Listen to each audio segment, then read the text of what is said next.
નમસ્કાર વિદ્યાર્થી મિત્રો। તો પાઠ 1 પૂર્ણ કર્યા પછી આજે આપણે ધોરણ 8 વિજ્ઞાન વિષયની અંદર બીજા પાઠની ચર્ચા કરવાની છે। તો તમને ખબર જ હશે કે આજકાલ એક રોગ ચાલી રહ્યો છે, મહામારીના નામે જે રોગ ચાલી રહ્યો છે, જેનું નામ છે કોરોના। તો કોવિડ-19 જે છે એ એક કોરોના નામનો જે એક વાયરસ છે એનાથી જ થતો રોગ છે। તો એ છે શું? તો એક પ્રકારનો સૂક્ષ્મજીવ પણ એને ગણી શકાય કે જે આપણે જોઈ શકતા નથી। તો આજે આપણે જે પાઠની ચર્ચા કરવાની છે એ પણ કંઈક આવો જ પાઠ છે જેનું નામ છે સૂક્ષ્મજીવો। અને એમાં આપણે ભણવાનું છે કે સૂક્ષ્મજીવો કઈ રીતે આપણા મિત્ર છે અને કઈ રીતે આપણા શત્રુ છે। તો આપણે પાઠનું નામ લખી દઈએ, સૂક્ષ્મજીવો, મિત્ર અને શત્રુ લખી દઈએ અહીંયા આગળ।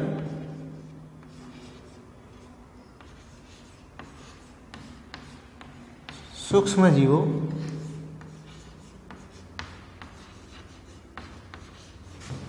મિત્ર અને શત્રુ।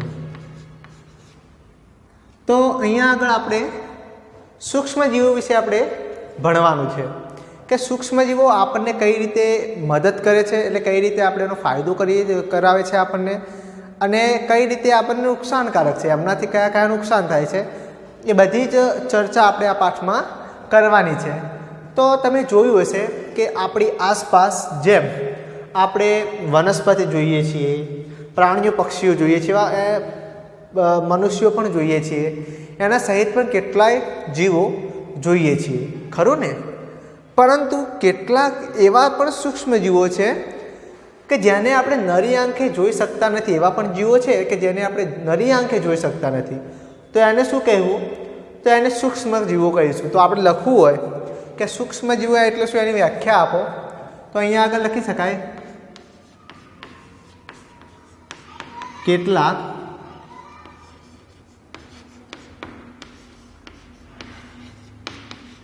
એવા સજીવો હોય છે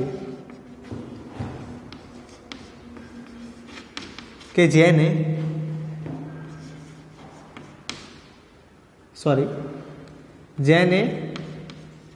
આપણે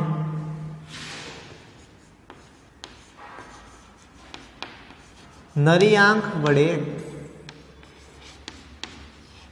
જોઈ શકતા નથી।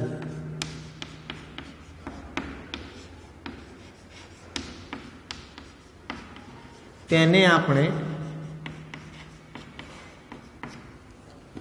સૂક્ષ્મજીવો કહીએ છીએ। તો વિદ્યાર્થી મિત્રો, આ તો થઈ ગઈ તમારી સૂક્ષ્મજીવો વિશેની વ્યાખ્યા। પરીક્ષામાં 1 માર્ક્સમાં પૂછાય કે વ્યાખ્યા આપો સૂક્ષ્મજીવો, અથવા તો એમ પૂછાય કે સૂક્ષ્મજીવો એટલે શું? તો લખવાનું કે કેટલાક એવા સજીવો હોય છે કે જેને આપણે નરી આંખ એટલે કેવી કે ખુલ્લી આંખે જેમ તમે આ ચોક જોઈ શકો છો, પાટિયું જોઈ શકો છો, ગ્રીન બોર્ડ, અક્ષરો જોઈ શકો છો, એવી રીતે તમે જે આ સૂક્ષ્મજીવો છે એને જોઈ શકતા નથી। તો એવા સજીવો કે જેને આપણે નરી આંખ વડે, ખુલ્લી આંખ વડે જોઈ શકતા નથી, એ સજીવોને આપણે સૂક્ષ્મજીવો કહીએ છીએ। તો હવે પછીનો આપણો જે પોઈન્ટ છે આપણે લખી દઈએ। હવે પછીનો જે પોઈન્ટ ભણવાનો છે એનું નામ છે સૂક્ષ્મજીવો।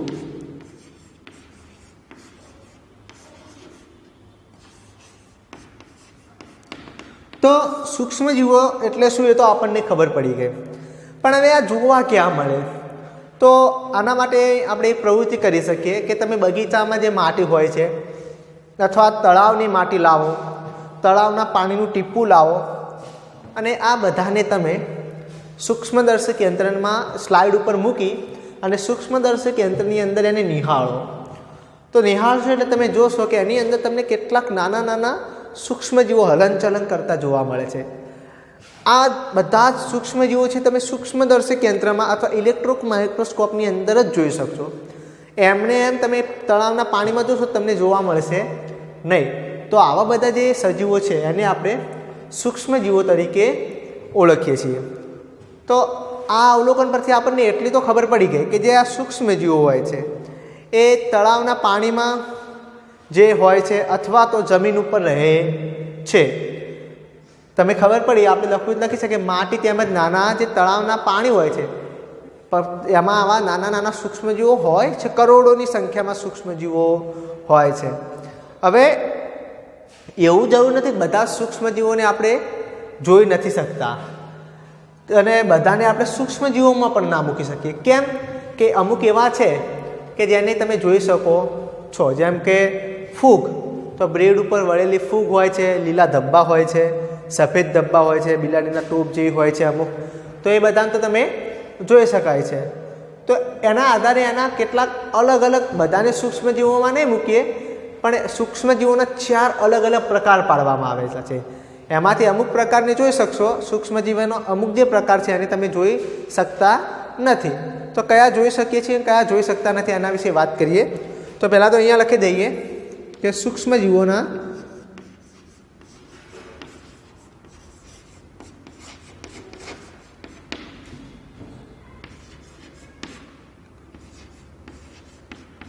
4 પ્રકાર પાડવામાં આવેલા છે.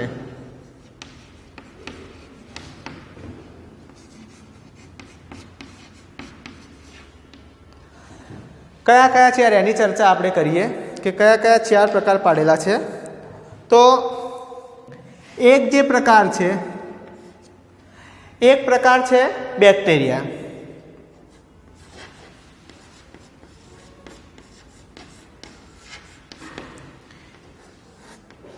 બીજો ફૂગ.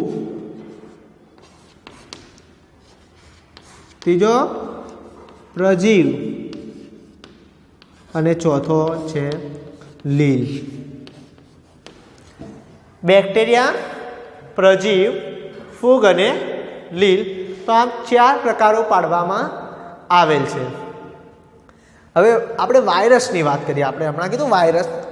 તો જે વાયરસ છે એ પણ સૂક્ષ્મદર્શી છે, એને આપણે જોઈ શકતા નથી. એને તમારે જુઓ વાયરસને તો એને તમારે સૂક્ષ્મદર્શક યંત્રની મદદથી જ જોવો પડે છે. પરંતુ આ જે સૂક્ષ્મજીવો કરતાં અલગ છે વાયરસ, એ સૂક્ષ્મજીવો કરતાં એની જે રચના હોય છે એ અલગ છે. કેમ કે આ જે વાયરસ છે એ ફક્ત ને ફક્ત યજમાન કોષોની અંદર જ એ જેની અંદર જે કોષોમાં એ જાય છે, જેમાં એ વસવાસ કરે છે એની અંદર જ વિભાજન પામે છે. પરંતુ બેક્ટેરિયાને બધા છે એ તો વનસ્પતિઓ અને પ્રાણીઓ બધામાં વિભાજન પામે છે. એટલા માટે વાયરસને આપણે સૂક્ષ્મજીવોમાં ગણવામાં આવશે નહીં.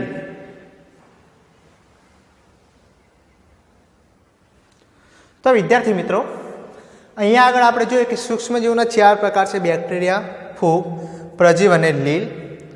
અહીંયા આગળ એના કેટલાક ઉદાહરણો આપેલા છે જેની આકૃતિ તમે પાઠ્યપુસ્તકની અંદર આપેલી જ છે, એ જોઈ શકો છો. પાઠ્યપુસ્તકમાં જે પેજ નંબર 18 આપેલું છે એની ઉપર એની આકૃતિ આપેલી છે.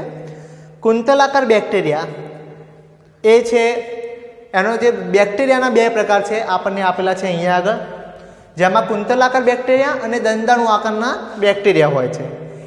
એના પછી આપણને આપેલા છે જે ફૂગ છે, તો બ્રેડ મોલ્ડ, પેનિસિલિયમ અને એસ્પરજિલસ આ ફૂગના પ્રકાર છે. એના પછી છે પ્રજીવ, તો અમીબા અને પેરામિશિયમ એ પણ ફૂગના પ્રજીવના પ્રકાર છે. અમીબા અને પેરામિશિયમ છે એ પ્રજીવના પ્રકાર છે. અને ક્લેમિડોમોનાસ અને સ્પાયરોગાયરા જે લીલના પ્રકાર છે. હવે આ રીતે આ અલગ અલગ પ્રકારના જે તમને છે એની આકૃતિ આપેલી છે. હવે આ તો આપણે એના નામ જોયા, પણ અલગ અલગ પ્રકારના સૂક્ષ્મજીવોના કારણે આપણને અલગ અલગ પ્રકારના રોગ પણ થતા હોય છે. તો કેટલાક સામાન્ય રોગ વિશે વાત કરીએ. તો એમાં પહેલાં આપણે જોઈએ વાયરસ.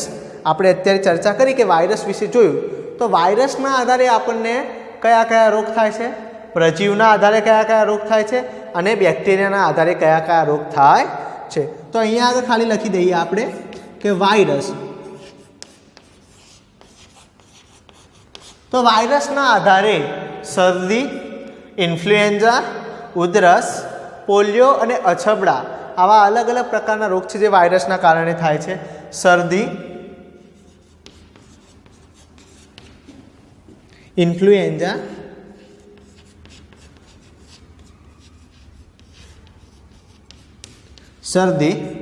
ઇન્ફ્લુએન્ઝા, ઉધરસ, પોલિયો અને અછબડા. ઉધરસ એટલે કે ખાંસી, પોલિયો અને અછબડા. તો આ પ્રકારના જે રોગો છે એ આપણને વાયરસના કારણે થાય છે. એના પછી તો ઝાડા અને મેલેરિયા આ પ્રજીવના કારણે થતા રોગ છે. ઝાડા અને મેલેરિયા જે છે એ આપણને પ્રજીવના કારણે થાય છે. અને ટાઇફોઇડ અને ટ્યુબરક્લોસિસ એટલે ક્ષય, ટીબી જે બેક્ટેરિયાના કારણે થાય છે. ટાઇફોઇડ અને ટ્યુબરક્લોસિસ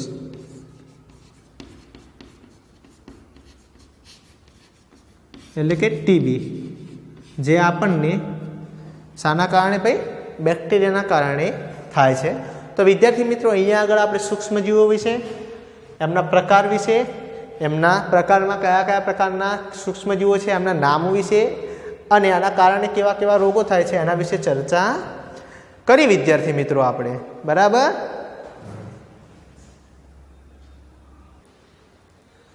તો વિદ્યાર્થી મિત્રો હવે આપણે જોઈશું કે સૂક્ષ્મજીવો ક્યાં રહે છે.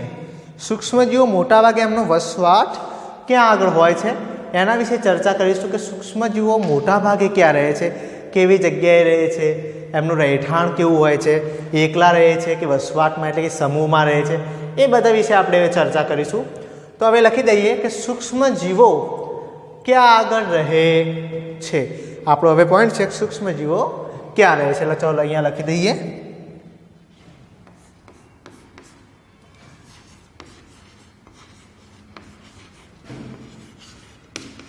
સૂક્ષ્મજીવો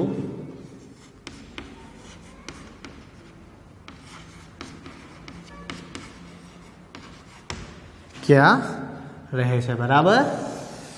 તો તમે જોયું હશે, તમને ખબર હશે કે જે કેટલાક સૂક્ષ્મજીવો એવા હોય છે જે એકકોષી હોય છે અને કેટલાક સૂક્ષ્મજીવો બહુકોષી હોય છે. એટલે કે એકકોષી સૂક્ષ્મજીવો આપણે લખીએ કે કયા કયા સૂક્ષ્મજીવો એવા છે કે જે એકકોષી સજીવો છે. તો બેક્ટેરિયા, પ્રજીવ અને કેટલાક પ્રકારની લીલ અહીંયા આગળ લખી દઈએ. બેક્ટેરિયા,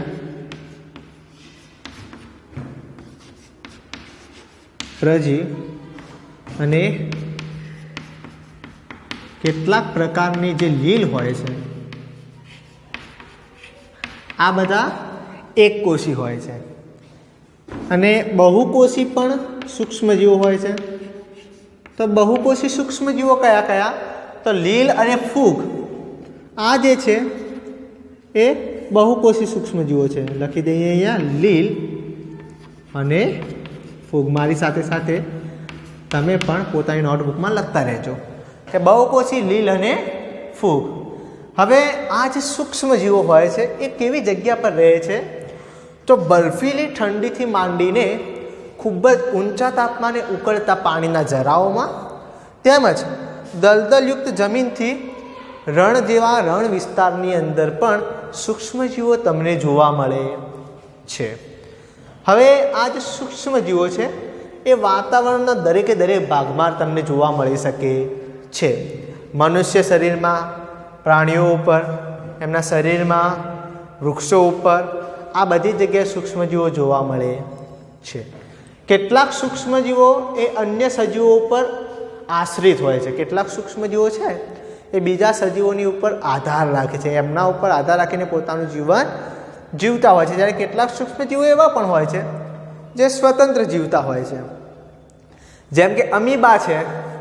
તો અમીબા એ એવું પ્રાણી છે, એવું સૂક્ષ્મજીવ છે જે એકદમ એકલું રહે છે, એ કોઈ વસવાટમાં નથી રહેતું.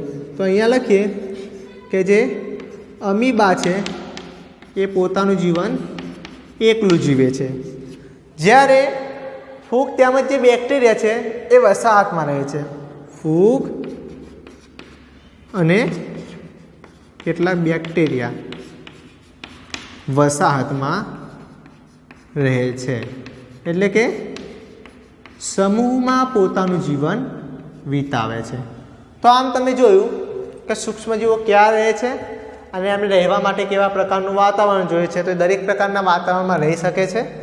ઊંચામાં ઊંચા તાપમાનથી નીચા તાપમાન સુધી અને ગંદામાં ગંદી એટલે દલદલયુક્ત જગ્યાએથી માંડીને રણ પ્રદેશ જેવી જગ્યાઓમાં દરેક જગ્યાએ તમને સૂક્ષ્મજીવોનો વસવાટ જોવા મળે છે. અને આમાં પણ આપણે જોઈએ કે એક કોષી કેટલા સૂક્ષ્મજીવો છે, બહુકોષી કેટલા છે, કેવા એકલો રહે છે, કેવા વસાહતમાં રહે છે, એના વિશે પણ આપણે ચર્ચા કરીએ અહીંયા આગળ.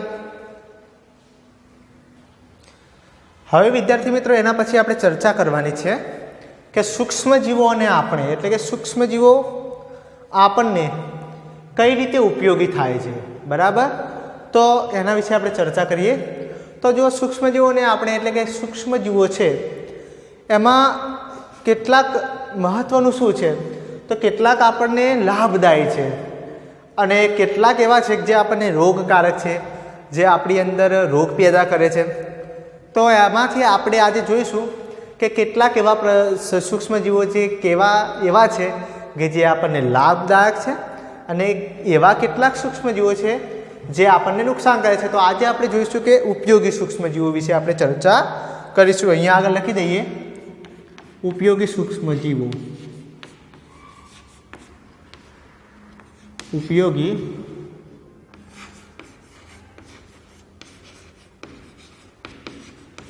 તો એવા કેટલાક સૂક્ષ્મજીવો જે આપણને ઉપયોગી છે. હવે સૂક્ષ્મજીવો આપણને કઈ રીતે ઉપયોગી છે, તો દહીં બનાવવા માટે, દૂધમાંથી તમે દહીં બનાવો છો, કેક બનાવવા માટે ઉપયોગી છે, બરાબર. દહીં, કેક, એના પછી ઇડલી. પછી સૂક્ષ્મજીવો આપણને વ્યાપારી ધોરણે પણ ઉપયોગી છે. એની રસી બનાવવામાં આવે છે, આપણા પર્યાવરણને શુદ્ધ રાખે છે, પાલતુ પ્રાણીઓમાં અને એની રસી માટે ઉપયોગી છે. તો આમ ઘણી બધી રીતે આપણને ઉપયોગી છે ભૂમિની ફળદ્રુપતા વધારવામાં. તો આપણે હવે ચર્ચા કરીએ કે ઉપયોગી સૂક્ષ્મજીવો. તો દહીં અને બ્રેડ બનાવવામાં કઈ રીતે ઉપયોગી છે, તો લખીએ દહીં અને બ્રેડ બનાવવામાં. તો દહીં અને બ્રેડ બનાવવા માટે કઈ રીતે ઉપયોગી છે, તો દહીંમાં ઘણા બધા સૂક્ષ્મજીવો પહેલેથી જ હાજર હોય છે. એમાં એક પ્રકારના સૂક્ષ્મજીવો એવા છે જેનું નામ છે લેક્ટોબેસિલસ.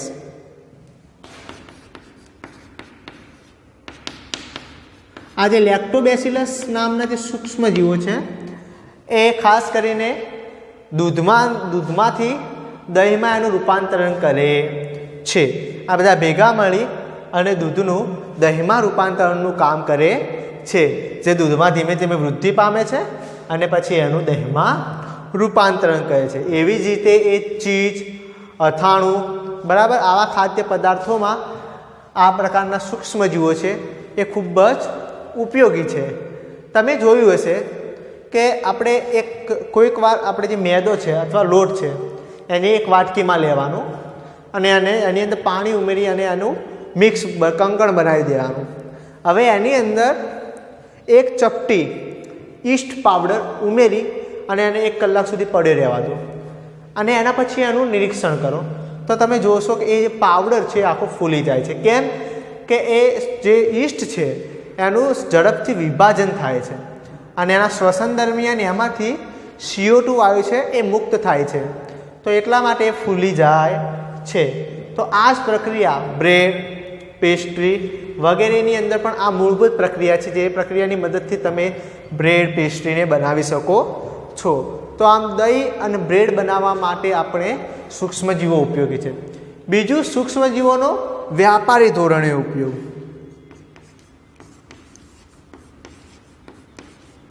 લખીએ અહીંયા એનો વ્યાપારી ધોરણે પણ ઉપયોગ, બહુ મોટા પ્રમાણમાં એનો ઉપયોગ છે. હવે વ્યાપારી ધોરણે એનો ઉપયોગ કઈ રીતે હોઈ શકે, તો આલ્કોહોલ છે, બરાબર, એસિટિક એસિડ છે,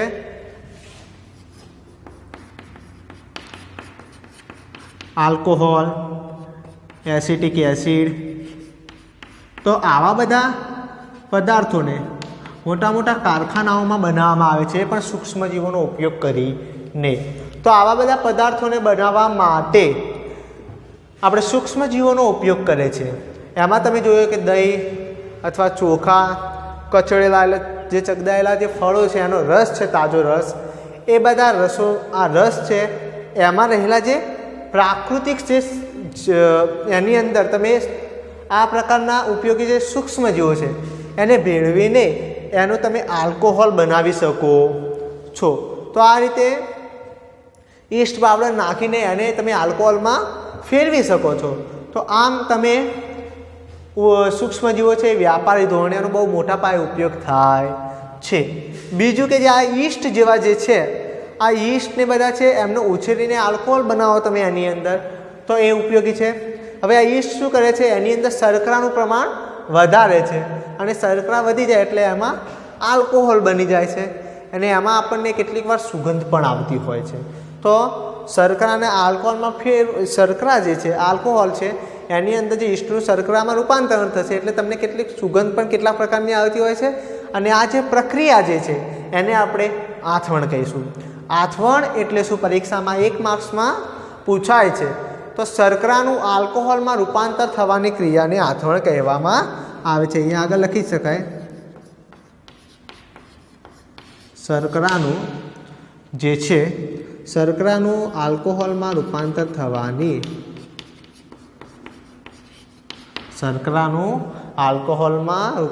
થવાની ક્રિયાને આથવણ કહે છે. શર્કરાનું આલ્કોહોલમાં રૂપાંતરણ થવાની ક્રિયાને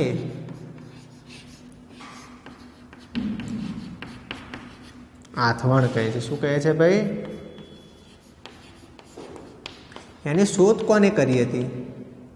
તો એની જે શોધ છે એ લૂઈસ પાસ્ચરે 1857માં કરી હતી.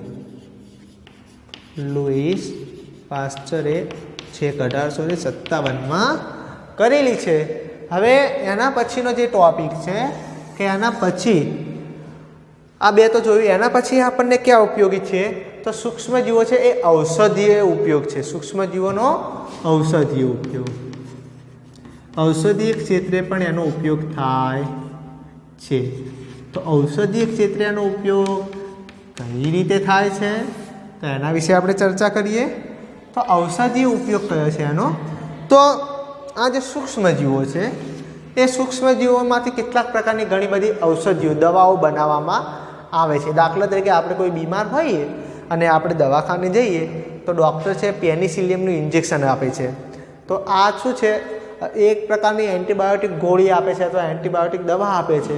તો એની અંદર પણ સૂક્ષ્મજીવોની મદદથી જે બનાવવામાં આવે છે. આ બીમારી જે છે એ બીમારી આપણને કેટલા પ્રકારના સૂક્ષ્મજીવોથી થતી હોય છે. હવે આ સૂક્ષ્મજીવો છે એ સૂક્ષ્મજીવો જે એની ઉમેરીને એમાંથી એન્ટીબાયોટિક બનાવવામાં આવે અને આપણે ખાઈએ તો એના મદદથી આપણે સાજા પણ થઈએ છીએ.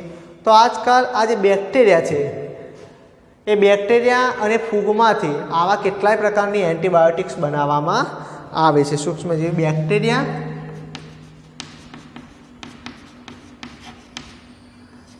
અને શામાંથી ભાઈ? ફૂગમાંથી શું બનાવવામાં આવે છે ભાઈ? એન્ટીબાયોટિક્સ. બેક્ટેરિયા અને ફૂગમાંથી આજકાલ એન્ટીબાયોટિક્સ દવા બનાવવામાં આવે છે. જેના કેટલાક અત્યારે જે કેટલીક પ્રચલિત છે જેનું નામ છે સ્ટ્રેપ્ટોમાઇસિન, ટેટ્રાસાયક્લિન, બરાબર, એરિથ્રોમાઇસિન. અહીંયા લખી દઈએ સ્ટ્રેપ્ટોમાઇસિન,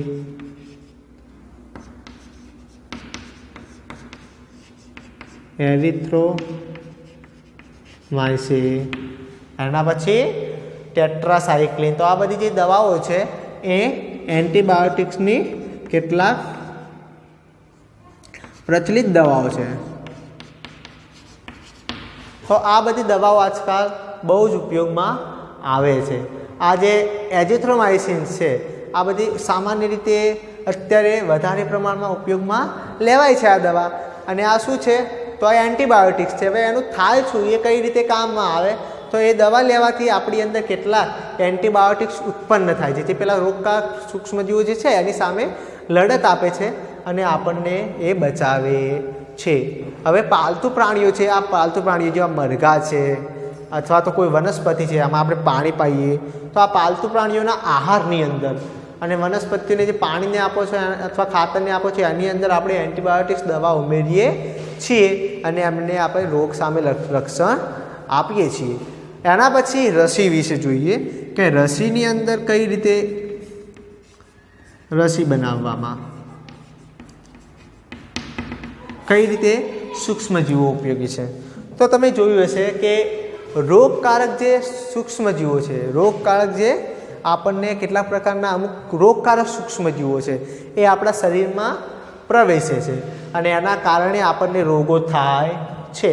પણ એની સામે આપણે જોઈએ એન્ટીબાયોટિક્સ જે દવા છે અથવા તો કેટલાક પ્રકારની જે સૂક્ષ્મજીવોમાંથી બનાવેલી જે રસી છે એ જ્યારે આપણે લઈએ છીએ તો એ આપણા શરીરમાં જઈને કેટલાય પ્રકારના એન્ટીબાયોટિક્સ બનાવી દે છે. એટલે કે પહેલાં તો રસી કઈ રીતે બનાવવામાં આવે છે, તો જે આપણના શરીરની અંદર જે સૂક્ષ્મજીવો રોગ પેદા કરે છે એ સૂક્ષ્મજીવોના મૃત અથવા તો નિષ્ક્રિય બેક્ટેરિયામાંથી એન્ટીબાયોટિક્સ બનાવવામાં આવે છે. હવે એ એન્ટીબાયોટિક્સને તમે જ્યારે શરીરમાં દાખલ કરો છો એટલે પહેલાં તેનું નામ છે રસી. હવે એ રસી અથવા એન્ટીબાયોટિક્સને તમે શરીરમાં દાખલ કરો છો એટલે મૃત અને નિષ્ક્રિય જે બેક્ટેરિયા છે અથવા તો જે એ સૂક્ષ્મજીવો છે એ એન્ટીબોડી ઉત્પન્ન કરે છે અને આ એન્ટીબોડી છે એ આપણને રોગો સામે લડત આપે છે. કોલેરા, ટીબી એટલે કે ટ્યુબરક્લોસિસ, બરાબર, શીતળા, કમળો, બરાબર ને, આ બધા જે છે શીતળા, કમળો, તો આ બધા જે રોગો છે એ રોગો એની સામે તમે જોયું હશે કે એની કેટલાય પ્રકારની રસીઓ બનાવવામાં આવે છે. આપણે જ્યારે નાના હોઈએ છીએ ત્યારે આપણને શીતળાની અથવા કોલેરાની, કમળાની એ બધી રસીઓ મૂકવામાં આવતી હોય છે, પોલિયોની બધી રસી. તો આ બધી રસીઓ જ્યારે આપણે લઈએ છીએ તો એની એક એન્ટીબોડી ઉત્પન્ન થાય અને ભવિષ્યમાં પણ આપણને એ રોગ સામે લડત મળી રહે છે. એટલા માટે અથવા તો એ રોગ થતો જ નથી. તો એના માટે આપણે રસી પણ નાનપણમાં અથવા બચપણમાં નાના બાળકને મુકાવતા હોઈએ છીએ. તો આ રીતે રસી કામ કરે છે આપણા શરીરમાં. હવે વાત આવે છે રસીની શોધ કઈ રીતે થઈ. તો એડવર્ડ જેનરે, અહીંયા આગળ લખીએ, પરીક્ષામાં પૂછાય છે, એડવર્ડ જેનરે રસીની શોધ કરી હતી. એડવર્ડ જેનરે શાની શોધ કરી હતી ભાઈ? રસીની. જે 1798માં એમણે રસીની શોધ કરી હતી. હવે બીજું આપણે ઉપયોગ, આ જે સૂક્ષ્મજીવો છે એ બીજો ક્યાં ઉપયોગમાં આવે છે? તો ભૂમિની ફળદ્રુપતા વધારવામાં. લખીએ અહીંયા,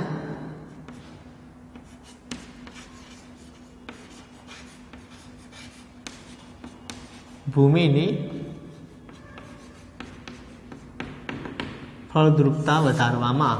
હવે તમને ખબર હોય વિદ્યાર્થી મિત્રો, તો તમે આગળ ભણેલા છો 7માની અંદર કે એક એવા પ્રકારના બેક્ટેરિયા હોય છે જે નાઇટ્રોજનનું ડાયરેક્ટ પ્રસ્થાપન કરી શકે છે સિમ્બિકુળની વનસ્પતિમાં.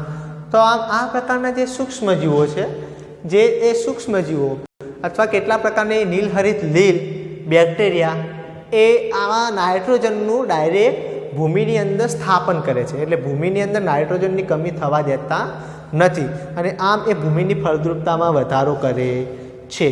આવા જે બેક્ટેરિયા છે એને જૈવિક નાઇટ્રોજન સ્થાપક બેક્ટેરિયા કહેવામાં આવે છે. જૈવિક નાઇટ્રોજન સ્થાપક બેક્ટેરિયા. આપણે જે 7મામાં વાત કરી હતી આનું નામ હતું રાઇઝોબિયમ બેક્ટેરિયા, બરાબર.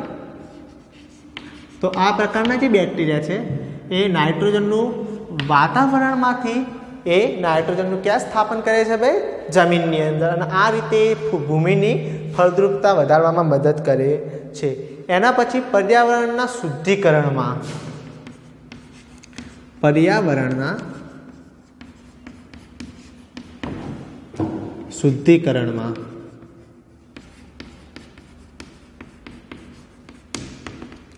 આ જે સૂક્ષ્મજીવો છે એ બહુ જ મોટો અગત્યનો ફાળો આપે છે. કઈ રીતે?